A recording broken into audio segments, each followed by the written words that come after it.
दोस्तों, आज की कहानी ऐसी है कि अगर आपने शुरुआत मिस कर दी तो आखिरी में पछताओगे। इसीलिए बैठ जाइए, क्योंकि आगे ऐसा मोड़ आने वाला है जिसकी आपने कभी कल्पना भी नहीं की होगी। बरसात का मौसम था। सब्जी का थैला लेचे सावित्री बाजार में चल रही थी कि तभी एक लड़की मिनी स्कर्ट पहनकर बाइक पर गुजरती है। लड़की की स्टाइल और बेबाकी देखकर सावित्री ऐसे मुंह बिचकाती है जैसे नींबू चूस लिया हो। छी छी, आजकल की लड़कियां, शर्म नाम की चीज बची नहीं। बड़बड़ाते हुए वह घर पहुंचती। टीवी पर सूरज ग्रहण की खबर चल रही होती है, जिसे देखकर वह तुरंत आदेश जारी करती है, ग्रहण है, कोई कुछ नहीं खाएगा, और बहू, खाने में तुलसी के पत्ते डाल देना। बड़ी बहू रेखा सिर पर घूंघट खींचकर जी माँ जी कहती है। इसी बीच रेखा का पति दफ्तर से लौटकर फ्रिज से ब्रेड जैम निकालकर छटकर जाता है। ये देखकर सावित्री ऐसे चीखती है राजयन जैसे उसने कोई ग्रहण नहीं बल्कि उसका बैंक बैलेंस खा लिया हो। अरे अजगुन हो गया, ग्रहण में खाना खाते हैं कोई? पति पलटकर कहता है, माँ, भूख लगी है तो लोग खाना खाएंगे ही। लेकिन सावित्री कब मानने वाली? बहू को घूरते हुए बोली, ये सब तेरी गलती है, तूने रोका क्यों नहीं? रेखा घबराते हुए पल्लू ठीक करती है। माँ जी, वो मैं सावित्री तुरंत टोकती है, बकरी की तरह मैं मत कर, और पल्लू जरा भी सर से खिसका तो तेरी खैर नहीं। अब सावित्री का यह रोज का नियम था। बहू साड़ी पहने, घूंघट रखे, कमर का 1 इंच भी ना दिखे। देवर की लव मैरिज और सावित्री का गोली जैसा फैसला 1 साल बीत चुका था।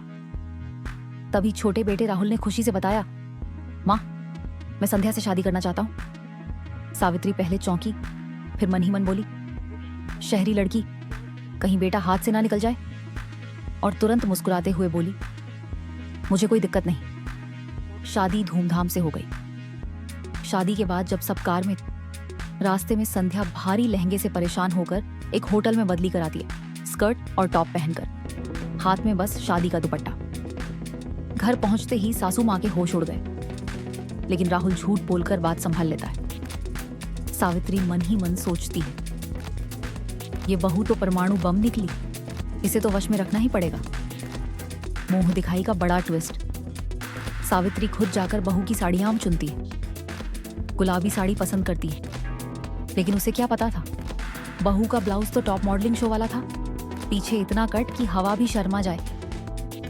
संध्या जब तैयार होकर आई, घूंघट डाला तो सब औरतें बोली, वाह सावित्री, एक दिन में बहू को संस्कारी बना दिया। सावित्री ने राहत की सांस ली, लेकिन अभी असली युद्ध शुरू होना था।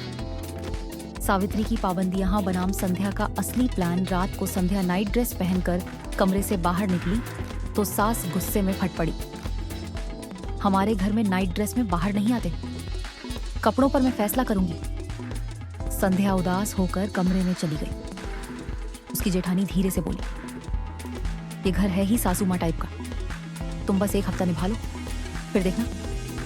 संध्या बोली, 1 हफ्ता ठीक है, फिर मैं अपनी मर्जी से पहनूंगी। हनीमून का धमाका। राहुल ने हनीमून प्लान कर लिया, कश्मीर। संध्या ने चुपचाप साड़ी बांधकर घर से निकल लिया, लेकिन पहुंचते ही पूरा सूटकेस वेस्टर्न कपड़ों से भर दिया। वो ढेर सारी तस्वीरें खींचती है, स्कर्ट, जैकेट, जीन्स, टॉप, और घर आकर फोटो छिपा देती। लेकिन किस्मत को तो ड्रामा पसंद था। सास ने फोन में फोटो देख ली। सावित्री गुस्से से कांप उठी। तभी घर में एंट्री हुई उसकी बूढ़ी सास, रत्ना देवी की। उन्होंने पजामा टी शर्ट पहन रखी थी और चश्मा लगाया हुआ था। रत्ना देवी बोली, अरे सावित्री, कपड़े इंसान के नहीं, इंसान कपड़ों का सम्मान बढ़ाता है। जमाने के साथ सोच बदल, वरना जिंदगी हाथ से निकल जाएगी। उन्होंने यह भी बताया कि रेखा, बड़ी बहू की साड़ी बाइक में फंसकर एक्सीडेंट हो गया। सावित्री को अपनी गलती समझ आ गई। उस दिन के बाद उसने कभी किसी बहू को कपड़े पहनने से नहीं रोका। लेकिन कहानी यहां खत्म नहीं, असली ट्विस्ट आगे है। संध्या और रेखा बहुत खुश थीं। घर में माहौल बदल गया था। लेकिन दूर शहर में एक और परिवार में कहानी शुरू होने वाली थी। धनी परिवार के बड़े सेठ धनराज की 2 बेटियां, सुनैना और मलाइका, जिन्हें कोई रोकने टोकने वाला नहीं था। पार्टी, शराब, देर रात घूमना, यह उनकी रोजमर्रा की जिंदगी थी। सेठ धनराज परेशान होकर उनकी शादी करवा देता है राजरानी के घर, जो समाज सेविका और संस्कारी महिला थी। पहले दिन से ही बहुएं किचन से कोसों दूर। पहली रसोई में मीठा बनाने की जगह बोली, हमें सिर्फ खाना आता है, बनाना नहीं। राजरानी गिरते मन से संभालती रही, पर अगला झटका तब लगा जब दोनों बहुएं सबके सामने स्विमिंग ड्रेस पहनकर पूल में कूद गई। रात को नाइट क्लब, शराब, लड़कों के साथ घर आना, सब हदें पार हो गई। एक दिन पति निखिल और रोहित उन्हें थप्पड़ मारते हैं। बहुएं भी पलटकर थप्पड़ जड़ देती हैं। सबसे बड़ा सबक, दोनों बहनों को रेव पार्टी का इनविटेशन मिलता है। वे वहां ड्रग्स लेती हैं और हालत खराब हो जाती है। भीड़ में एक लड़का मलाइका को छेड़ता है। लाइट जाती है, आती है, वह लड़का मरा हुआ दिखता है। पुलिस छापा मारती है, दोनों बहुओं को गिरफ्तार कर लेती है। अगले दिन राजरानी जेल आती है। दोनों रोती हैं, हमने कुछ नहीं किया, हमें बचा लो सासू माँ। राजरानी मुस्कुराती है और कहती है, तुम दोनों को सबक पढ़ाने के लिए ये पूरा प्लान हमारा था। लाइट, लड़का, पुलिस, रेव, सब ड्रामा। दोनों बहुएं सन्न रह जाती हैं। उन्हें पहली बार अपने जीवन की गलती समझ आती। वो दोनों बदल जाती हैं और धीरे धीरे अपने ससुराल को घर समझकर जिम्मेदार बहुएं बन जाती हैं।